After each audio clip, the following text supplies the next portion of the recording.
క్రీస్తునందు ప్రియమైన దేవుని బిడ్డలందరికీ ఈ పరిశుద్ధ దినంలో నా హృదయపూర్వకమైనటువంటి వందనాలు.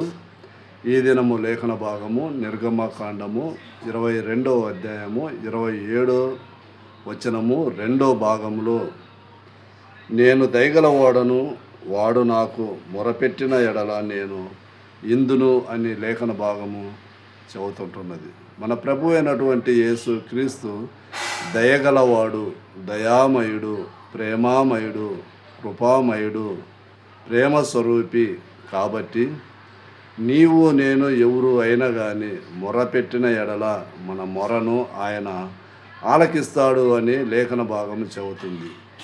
ఏమి మనము మొరపెట్టాలి అనేది ఇక్కడ మనము లేఖన భాగంలో కానీ చూస్తే, ఒకడు ఏమి అయినా కానీ ఒక పని లేఖను లేక ఇరుకుల్లో ఉండు, ఇబ్బందులలో ఉండు, కష్టాలలో ఉండు, నష్టాలలో ఉండు, వ్యాధులలో ఉండి, బాధలలో ఉండి మనకు ఎవరు సహాయము చేసేవారు లేరు, మనల్ని ఎవరు కూడా ఆదరించేవాడు లేడు అని కానీ మనము కానీ చింతిస్తున్నట్లయితే మన చింతను దేవుని మీద పెట్టి, దేవా నేను దీంట్లో నేను ఇరుకులో ఉన్నాను, లేక బాధలలో ఉన్నాను, కష్టాలలో ఉన్నాను, నాకు దయచూపుము, నన్ను ఆదరించుము, నా మొర ఆలకించుము అని కానీ మనం కానీ దేవునికి మొర పెట్టినట్లయితే మన మొర దేవుడు ఆలకిస్తాడు.